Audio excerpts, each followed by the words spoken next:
Human beings are, well, we're totally hardwired to look for patterns, right? Yeah. You see shapes in clouds or, faces on Mars and trends in the stock market. Yeah, we absolutely do. It's just human nature to try and connect the dots. Right. But what if I told you that in statistical modeling, spotting a recognizable pattern is actually like the exact moment you know your model has completely failed? Oh, it's such a great pivot. It really flips our normal intuition right on its head.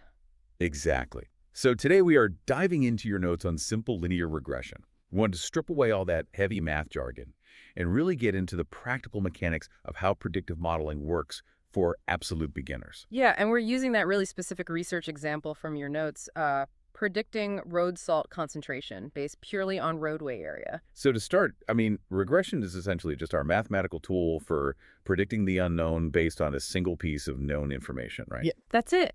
It's a fascinating dynamic. You take something known, like the roadway area, and use it to predict the unknown salt concentration.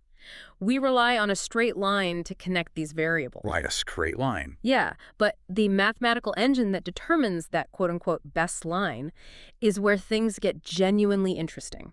Let's unpack that engine then. Your notes focus heavily on the method of least squares. Oh yeah, the dreaded least squares. It sounds so intimidating. But usually when people picture a trend line, they just imagine like a taut string pulled through a cluster of pushpins on a corkboard. Right, just sort of eyeballing it. Exactly. Adjusted until it's visually as close to all the pins as possible. But looking at the math here, it's not just about minimizing the raw vertical distance between the string and the pins, is it? Not at all. And that's actually a really common misconception. Yeah. If we just minimize that standard vertical distance, we'd be using what are called absolute errors. Okay, so what makes least squares different? Well, the method of least squares literally involves squares. For every pushpin, every single data point, you calculate the vertical distance to the line and then you square that number. Wait, so you are essentially drawing a literal square between each pin and the string. Exactly. You draw these imaginary squares, and your goal is to minimize the total area of all those squares combined. Oh, wow. Which completely changes the gravity of an outlier, It doesn't it? really does. Because think about the math. Right, because if a data point is off by just 2 units, the square's area is 4. But if it's this extreme outlier off by, say, 10 units, the area jumps to 100. Yeah, a massive leap. So the model aggressively shifts the line to avoid those massive squares. It severely penalizes the outliers compared to minor deviations. Okay, so the line is mathematically forced to respect the extremes. Yes, which gives us the absolute optimal path through the variance of your specific data. Okay, so we've snapped our string into this mathematically perfect position, accounting for all those squares. But perfect is relative. Oh, absolutely relative. Because a perfectly fitted string through a totally random shotgun blast of data still has no real predictive power. How do we actually quantify if our optimal line is useful for predicting salt concentration? That's where we turn to R squared, or the coefficient of determination, if you want the fancy term. The report card for the line. Exactly, the report card. It doesn't tell you if the line is mathematically correct. We already know least squares did that part. Right.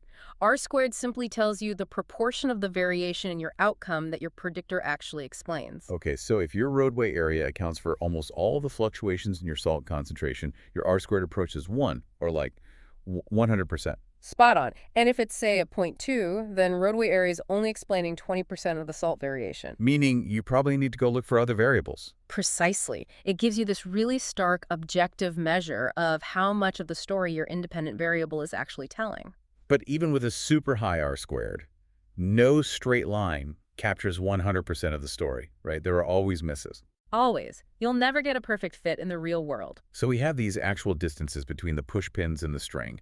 Your notes call these leftovers the residuals. Yes. The leftover errors. Yeah. The residuals. And to check if our line is genuinely adequate, we plot these leftovers on a completely separate chart. Right. A residual plot.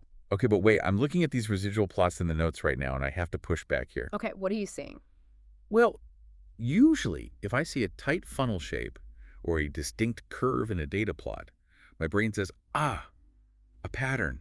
Things are working. Right. Our brains love that. Yeah, so why are your notes insisting we want to see total chaotic static instead? Because in a residual plot, seeing a pattern means your straight line missed something fundamental. Miss something. How? Well, if you see that funnel shape where the dots start really tight and then fan out as the values get higher, it means the variance isn't constant. Statisticians actually call this heteroscedasticity. Heteroscedasticity. Wow, that is a mouthful. It is, yeah.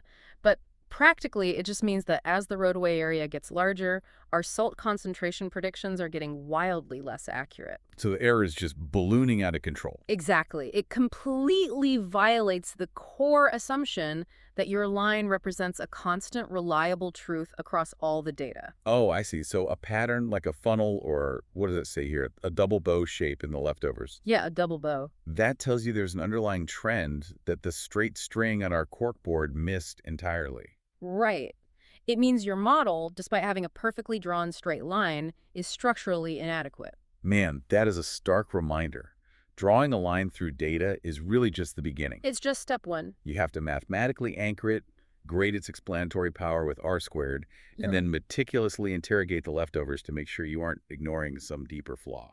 A simple straight line is a remarkably powerful tool, but it really demands that level of critical verification. You have to ensure it's actually telling you the truth. Absolutely. So the next time you are sitting in a business meeting and someone presents you with a very confident, very straight trend line predicting the future look past the main graph. Look at the leftovers. Yes. Ask yourself, what do those leftover errors look like? Is that confident line hiding a secret double bow?